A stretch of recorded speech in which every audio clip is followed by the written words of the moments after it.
Happy, what is today? Thursday. I just washed my hair. The Sean Hunter special. So this is what it looks like. Okay, we're not here to talk about hair. We're here to read a book.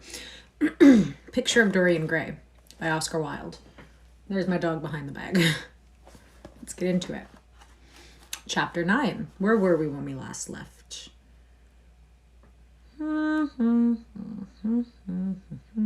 He's at the opera now. Cool. Chapter 9.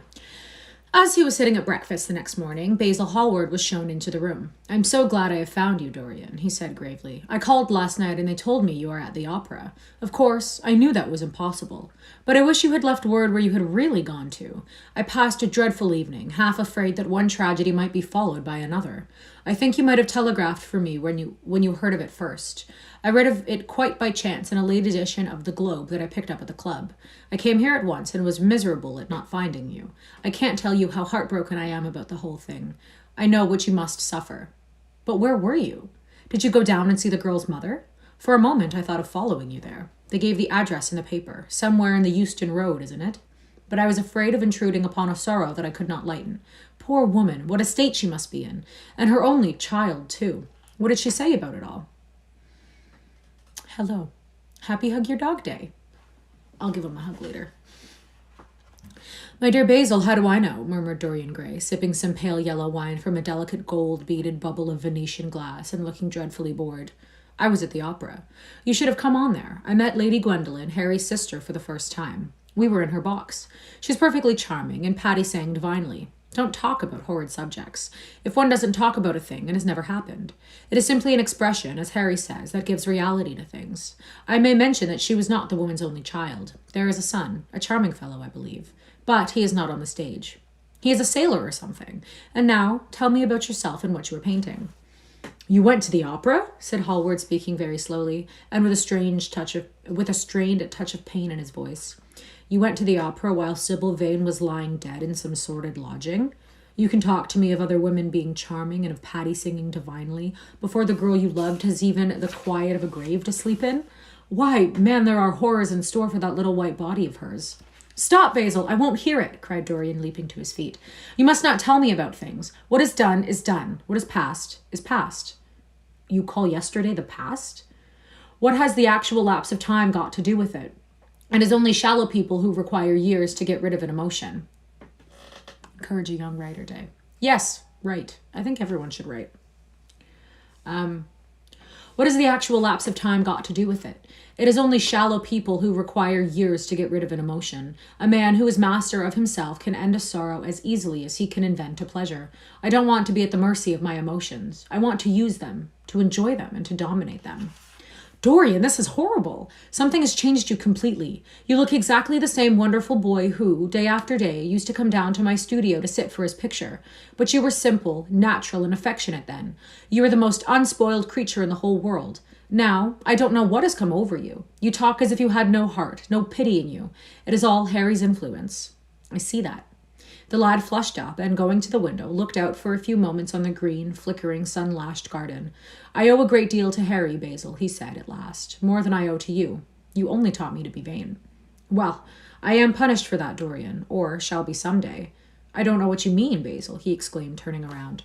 "I don't know what you want. What do you want?" "I want the Dorian Gray I used to paint," said the artist sadly. "Basil," said the lad, going over to him and putting his hand on his shoulder, "you have come too late. Yesterday, when I heard that Sybil Vane had killed herself—" "Killed herself? Good heavens! Is there no doubt about that?" cried Hallward, looking up at him with an expression of horror. "My dear Basil, surely you don't think it was a vulgar accident? Of course she killed herself." The elder man buried his face in his hands. "How fearful," he muttered, and a shudder ran through him. "No," said Dorian Gray, "there is nothing fearful about it. It is one of the great romantic tragedies of the age. As a rule, people who act lead the most commonplace lives. They are good husbands or faithful wives or something tedious. You know what I mean. Middle-class virtue and all that kind of thing. How different Sybil was. She lived her finest tragedy. She was always a heroine. The last night she played, the night you saw her, she acted badly because she had known the reality of love. When she knew its unreality, she died, as Juliet might have died. She passed again into the sphere of art. There is something of the martyr about her. Her death is all the pathetic uselessness of martyrdom, all its wasted beauty. But, as I was saying, you must not think that I have suffered. If you had come in yesterday at a particular moment, about 5:30 perhaps, or 5:45, you would have found me in tears. Even Harry, who was here, who brought me the news, in fact, had no idea what I was going through. I suffered immensely. Then it passed away. I cannot repeat an emotion. No one can, except sentimentalists. And you are awfully unjust, Basil. You come down here to console me. That is charming of you. You find me consoled, and you are furious. How like a sympathetic person. You remind me of a story Harry told me about a certain philanthropist who spent 20 years of his life in trying to get some grievance redressed or some unjust law altered. I forget exactly what it was. Finally, he succeeded, and nothing could exceed his disappointment. He had absolutely nothing to do, almost died of ennui, and became a confirmed misanthrope. And besides, my dear old Basil, if you really want to console me, teach me rather to forget what has happened, or to see it from a proper artistic point of view. Was it not Gautier who used to write about the consolation of the arts in French? La consolation des arts. I remember picking up a little vellum-covered book in your studio one day and chancing on that delightful phrase.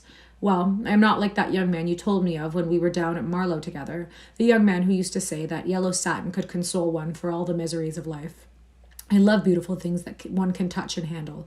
Old brocades, green bronzes, lacquer work, carved ivories, exquisite surroundings, luxury, pomp. There is much to be got from all of these. But the artistic temperament that they create, or at any rate reveal, is still more to me. To become the spectator of one's own life, as Harry says, is to escape the suffering of life. I know you are surprised at my talking to you like this. You have not realized how I have developed. I was a schoolboy when you knew me. I am a man now. I have new passions, new thoughts, new ideas. I am different, but you must not like me less. I am changed, but you must always be my friend. Of course, I am very fond of Harry, but I know that you are better than he is. You are not stronger. You are too much afraid of life, but you are better. And how happy we used to be together. Don't leave me, Basil, and don't quarrel with me. I am what I am. There was nothing more to be said. The painter felt strangely moved. The lad was infinitely dear to him, and his personality had been the great turning point in his art. He could not bear the idea of reproaching him any more. After all, his indifference was probably merely a mood that would pass away. There was so much in him that was good, so much in him that was noble.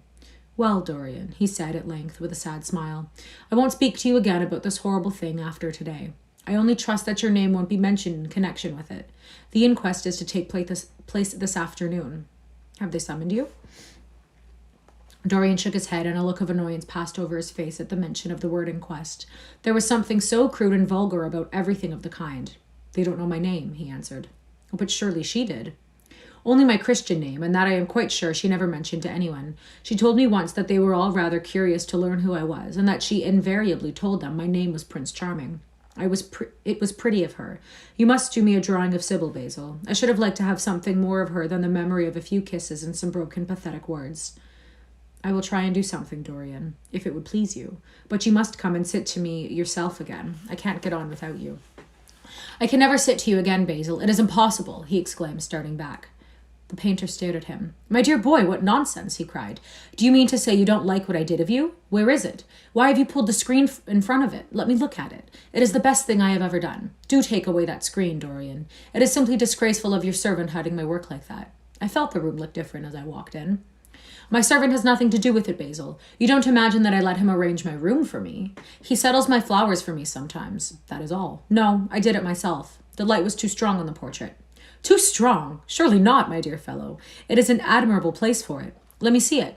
And Hallward walked towards the corner of the room. A cry of terror broke from Dorian Gray's lips, and he rushed between the painter and the screen.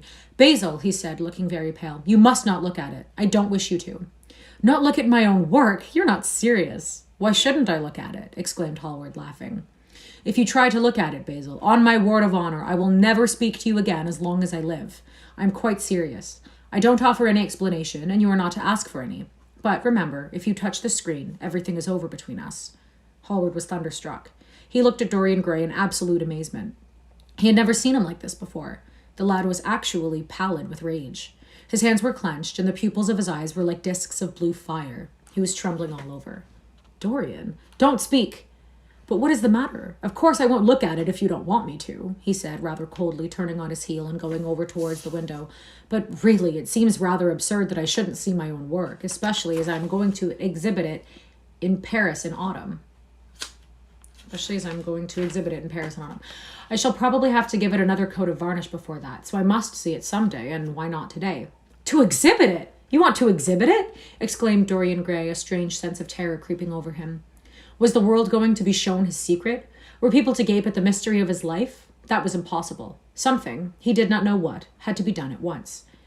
Yes, I don't suppose you will object to that. Georges Petit is going to collect all my best pictures for a special exhibition in the Rue d'Assise, which will open the first week of October.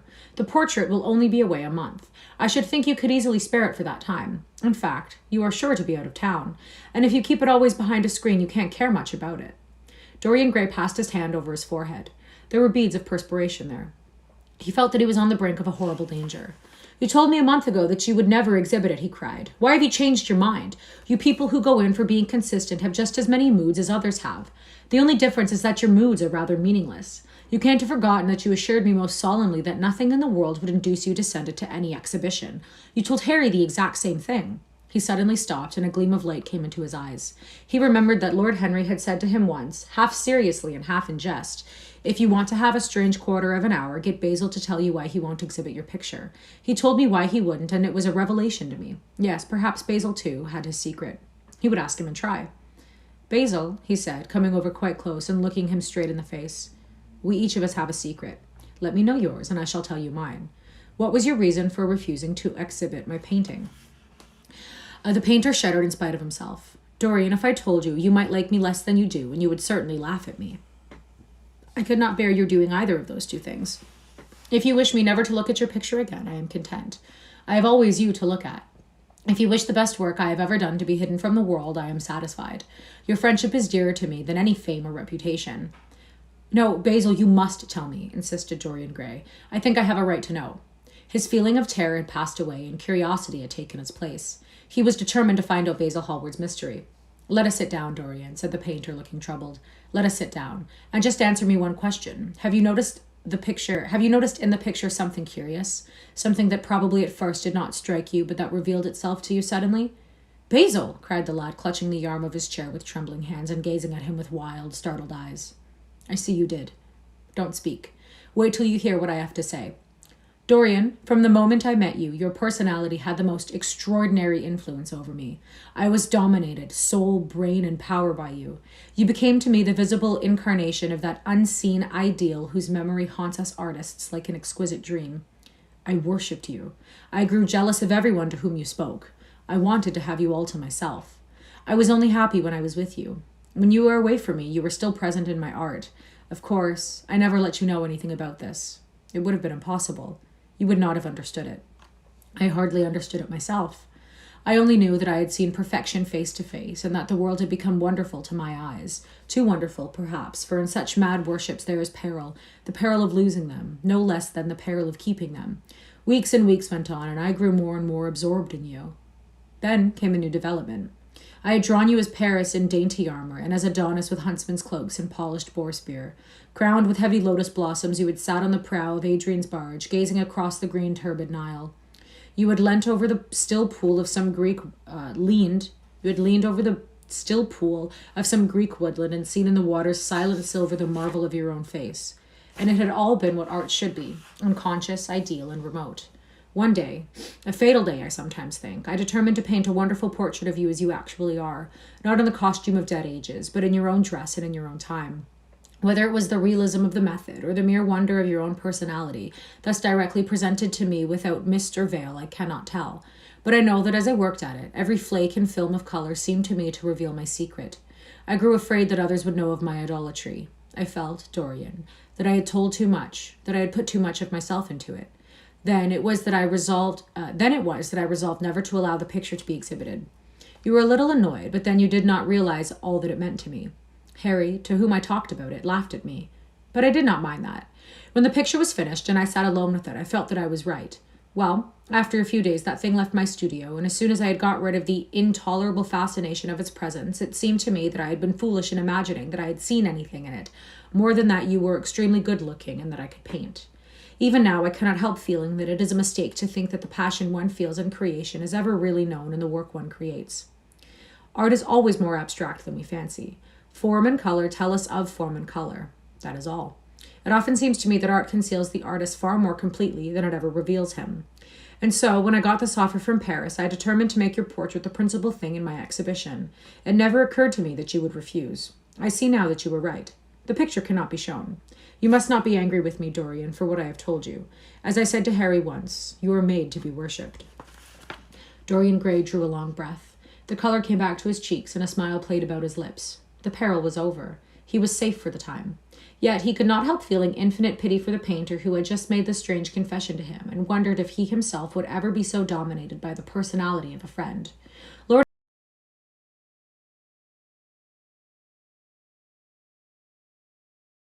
answer that after.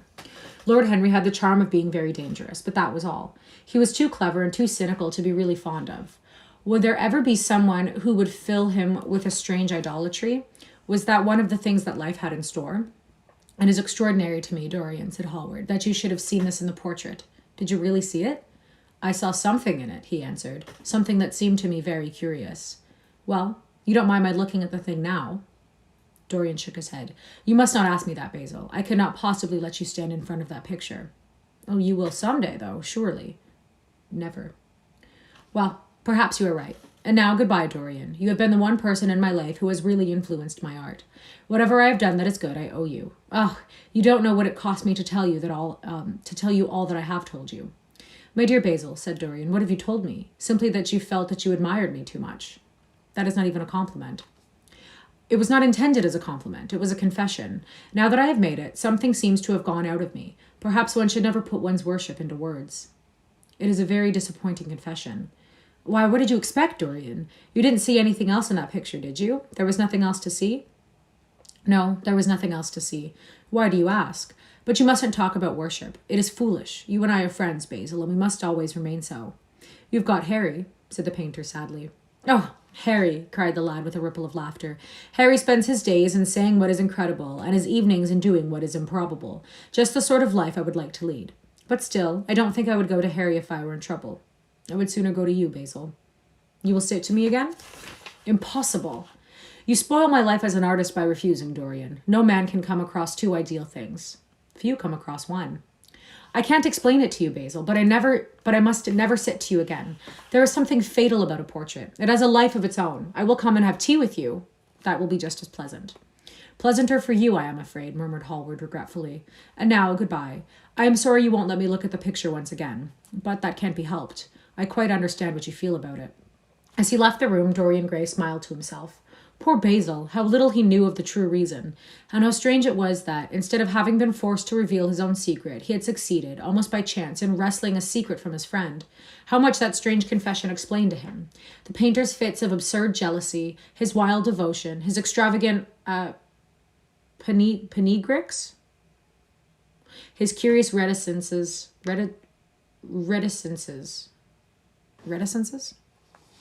Yeah, he understood them all now, and he felt sorry. There seemed to him to be something tragic in a friendship so colored by romance. He sighed and touched the bell. The portrait must be hidden away at all costs. He could not run such a risk of discovery again. It had been mad of him to have allowed the thing to remain, even for an hour, in a room to which many of his friends had access. Chapter 10. When his servant entered, he looked at him steadfastly and wondered if he had thought of peering behind the screen. The man was quite impassive and waited for his orders. Dorian lit a cigarette and walked over the grass and glanced into it. Dorian lit a cigarette and walked over to the glass and glanced into it. He could see the reflection of Victor's face perfectly. It was like a placid mask of servility. There was nothing to be afraid of there. Yet, he thought it was best to be on his guard. Speaking very slowly, he told him to tell the housekeeper that he wanted to see her, and then to go to the frame maker and ask him to send 2 of his men round at once. It seemed to him that as the men left the room, his eyes wandered in the direction of the screen. Or was that merely his own fancy? After a few moments, in her black silk dress with old-fashioned thread mittens on her wrinkled hands, Mrs. Leaf bustled into the library. She asked about for the key of the schoolroom. The old schoolroom, Mr. Dorian, she exclaimed.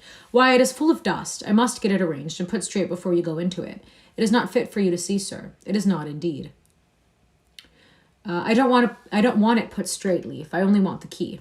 Well, sir, you'll be covered with cobwebs if you go into it. Why, it hasn't been opened for nearly 5 years, not since his lordship died. He winced at the mention of his grandfather. He had hateful memories of him. That does not matter, he answered. I simply want to see the place. That is all. Give me the key." "And here's the key, sir," said the old lady, going over the contents of her bunch with tremulously uncertain hands. "Here is the key. I'll have it off the bunch in a moment. But you don't think of living up there, sir, and you so comfortably here." "No, no," he cried petulantly. "Thank you, Leaf. That will do." She lingered for a few moments and was garrulous over some detail of the household. He sighed and told her to manage things as she thought best. She left the room wreathed in smiles. As the door closed, Dorian put the key in his pocket and looked round the room. His eyes fell on a large purple satin coverlet heavily embroidered with gold, a splendid piece of late 17th century Venetian work that his grandfather had found in a convent near Bologna. Bologna? Yes, that would serve to wrap the dreadful thing in. It had perhaps served often as a pall for the dead. Now it was to hide something that had a corruption of its own, worse than the corruption of death itself, something that would breed horrors and yet would never die. What the worm was to the corpse, his sin would be to the painted image on the canvas. They would mar its beauty and eat away its grace. They would defile it and make it shameful. And yet the thing would still live on. It would always be alive. He shuddered, and for a moment he regretted that he had not told Basil the true reason why he had wished to hide the picture away. Basil would have helped him to resist Lord Henry's influence and still the more poisonous influences that came from his own temperament. The love that he bore him, for it really was love, had nothing in it that was not noble and intellectual. It was not that mere physical admiration of beauty that is born of the senses and that dies when the senses tire. It was such love as Michelangelo had known, and Montaigne, and Winckelmann, and Shakespeare himself. Yes, Basil could have saved him. But it was too late now. The past could always be annihilated. Regret, denial, or forgetfulness could do that. But the future was inevitable. There were passions in him that would find their terrible outlet, dreams that would make the shadow of their evil real. He took up from the couch the great purple and gold texture that covered it, and, holding it in his hands, passed behind the screen. Was the face on the canvas viler than before? It seemed to him that it was unchanged, and yet his loathing of it was intensified. Gold hair, blue eyes, and red rose lips. They all were there. It was simply the expression that had altered. That was horrible in its cruelty. Compared to what he saw in it of censure or rebuke, how shallow Basil's reproaches about Sybil Vane had been. How shallow and of what little account. His own soul was looking out at him from the canvas and calling him to judgment. A look of pain came across him, and he flung the rich pall over the picture. As he did so, a knock came to the door. He passed out as a servant entered. "The persons are here, monsieur." He felt that the man must be got rid of at once. He must not be allowed to know where the picture was being taken to. There was something sly about him, and he had thoughtful, treacherous eyes.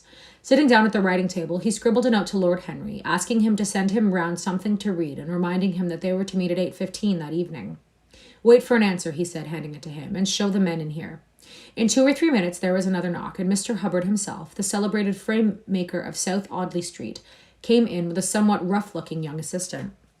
Mr. Hubbard was a florid, red-whiskered little man whose admiration for art was considerably tempered by the inveterate impecuniosity of most of the artists who dealt with him. As a rule, he never left his shop. He waited for people to come to him, but he always made an exception in favor of Dorian Gray. There was something about Dorian that charmed everybody. It was a pleasure even to see him. "What can I do for you, Mr. Gray?" he said, rubbing his fat, freckled hands. "I thought I would do myself the honor of coming round in person. I have just got a beauty of a frame, sir. Picked it up at a sale. Old Florence. Came from Fonthill, I believe. Admirably suited for a religious subject, Mr. Gray." "I am so sorry you have given yourself the trouble of coming round, Mr. Hubbard. I shall certainly drop in and look at the frame, though I don't go in much at present for religious art. But today I only want a picture carried to the top of the house for me. It is rather heavy, so I thought I would ask you to lend me a couple of your men." "No trouble at all, Mr. Gray. I am delighted to be of any service to you. Which is the work of art, sir?" "This," replied Dorian, moving the screen back. "Can you move it, covering and all, just as it is? I don't want it to get scratched going upstairs." "There will be no difficulty, sir," said the genial frame-maker, beginning, with the aid of his assistant, to unhook the picture from the long brass chains by which it was suspended. "And now, where shall we carry it to, Mr. Gray?" "I will show you the way, Mr. Hubbard, if you will kindly follow me, or perhaps you had better go in front. I am afraid it is red at the top of the house. We will go by the front staircase, as it is wider." He held the door open for them, and they passed out into the hall and began the ascent. The elaborate character of the frame had made the picture extremely bulky, and now and then, in spite of the obsequious protests of Mr. Hubbard, who had the true tradesman's spirited dislike of seeing a gentleman doing anything useful, Dorian put his hand to it so as to help them. Something of a load to carry, sir, gasped the little man when they reached the top landing, and he wiped his shining forehead. I'm afraid it is rather heavy, murmured Dorian, as he unlocked the door that opened into the room that was to keep for him the curious secret of his life and hide his soul from the eyes of men. He had not entered the place for more than 4 years, indeed not, since he had used it first as a playroom when he was a child, and then as a study when he grew somewhat older. It was a large, well-proportioned room which had been specially built by the last Lord Kelso for the use of the little grandson whom, for his strange likeness to his mother, and also for other reasons, he had always hated and desired to keep at a distance. It appeared to Dorian to have but little changed. There was the huge Italian cassone, with its fantastically painted panels and its tarnished gilt mouldings, in which he had so often hidden himself as a boy. There was the satin-wood bookcase filled with his dog-eared schoolbooks. On the wall behind it was hanging the same ragged Flemish tapestry where a faded king and queen were playing chess in a garden, while a company of hawkers rode by, carrying hooded birds on their gauntleted wrists. How well he remembered it all. Every moment of his lonely childhood came back to him as he looked round. He recalled the stainless purity of his boyish life, and it seemed horrible to him that it was here the fatal portrait was to be hidden away. How little he had thought in those dead days of all that was in store for him. But there was no other place in the house so secure from prying eyes as this. He had the key, and no one else could enter it. Beneath its purple pall, the face painted on the canvas could grow bestial, sodden, and unclean. What did it matter? No one could see it. He himself would not see it. Why should he watch the hideous corruption of his soul? He kept his youth. That was enough. And besides, might not his nature grow finer after all? There was no reason that the future should be so full of shame. Some love might come across his life and purify him and shield him from those sins that seemed to already be stirring in spirit and in flesh, those curious, unpictured sins whose very mystery lent them their subtlety and their charm. Perhaps some day the cruel look would have passed away from the scarlet, sensitive mouth, and he might show to the world Basil Hallward's masterpiece. No, that was impossible. Hour by hour and week by week, the thing upon the canvas was growing old. It might escape the hideousness of sin, but the hideousness of age was in store for it. The cheeks would become hollow or flaccid. Yellow crow's feet would creep round the fading eyes and make them horrible.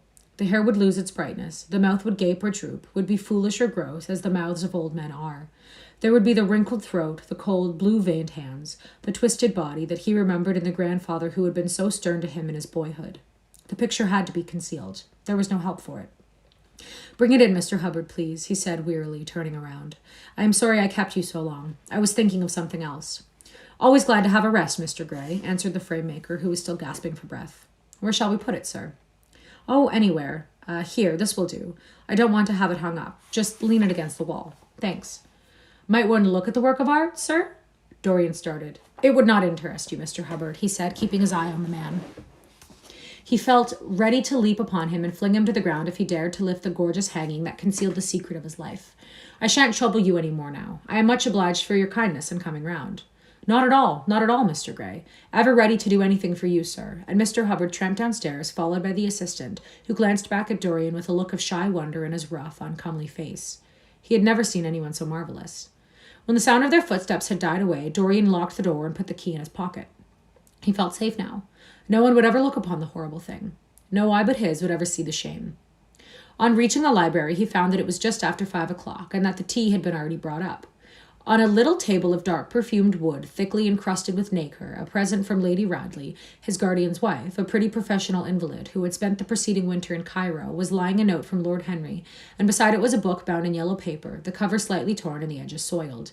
A copy of the 3rd edition of the St. James's Gazette had been placed on the tea-tray. It was evident that Victor had returned. He wondered if he had met the men in the hall as they were leaving the house and had wormed out of them what they had been doing. He would be sure to miss the picture, had no doubt missed it already while he had been laying his tea things. The screen had not been set back, and a blank space was visible on the wall. Perhaps some night he might find him creeping upstairs and trying to force the door of the room open. It was a horrible thing to have a spy in one's house. He had heard of rich men who had been blackmailed all their lives by some servant who had read a letter, or overheard a conversation, or picked up a card with an address, or found beneath a pillow a withered flower, or a shred of crumpled lace. He sighed, and having poured himself out some tea, opened Lord Henry's note. It was simply to say that he had sent him round the evening paper and a book that might interest him, and that he would be at the club at 8:15. He opened the St. James's languidly and looked through it. A red pencil mark on the 5th page caught his eye. It drew attention to the following paragraph. Inquest on an actress. An inquest was held this morning at the Bell Tavern, Hoxton Road, by Mr. Danby, the district coroner, on the body of Sybil Vane, a young actress recently engaged at the Royal Theatre, Holborn. A verdict of death by misadventure was returned. Considerable sympathy was expressed for the mother of the deceased, who was greatly affected during the giving of her own evidence, and that of Dr. Burrell, who had made the post-mortem examination of the deceased. He frowned, and tearing the paper in two, went across the room and flung the pieces away. How ugly it all was, and how horribly real ugliness made things. He felt a little annoyed with Lord Henry for having sent him the report, and it was certainly stupid of him to have marked it with red pencil. Victor might have read it. The man knew more than enough English for that. Yet, sorry. I'm good. How are you?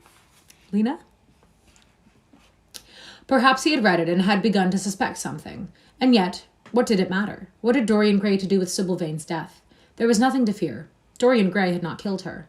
His eye fell on the yellow book that Lord Henry had sent him. What was it, he wondered. He went towards the little pearl-colored octagonal stand that had always looked to him like the work of some strange Egyptian bees that wrought in silver, and taking up the volume, flung himself into an armchair and began to turn over the leaves. After a few minutes, he became absorbed. It was the strangest book that he had ever read. It seemed to him that in exquisite raiment and to the delicate sound of flutes, the sins of the world were passing in dumb show before him. Things that he had dimly dreamed of were suddenly made real to him. Things of which he had never dreamed were gradually revealed. It was a novel without plot and only with one character, being indeed simply a psychological study of a certain young Parisian who spent his life trying to realize in the 19th century all the passions and modes of thought that had belonged to every century except his own, and to sum up, as it were, in himself the various moods through which the world spirit had ever passed, loving for their mere artificiality those renunciations that men have unwisely called virtue, as much as those natural rebellions that wise men still call sin. The style in which it was written was that curious jeweled style, vivid and obscure at once, full of argot and of archaisms, of technical expressions and of elaborate paraphrases, that characterizes the work of some of the finest artists of the French school of symbolites. Wow, I'm struggling a lot today. There were in it metaphors as monstrous as orchids and as subtle in color. The life of the senses was described in the terms of mystical philosophy. One hardly knew at times whether one was reading the spiritual ecstasies of some medieval saint or the morbid confessions of a modern sinner. It was a poisonous book. The heavy odor of incense seemed to cling about its pages and to trouble the brain.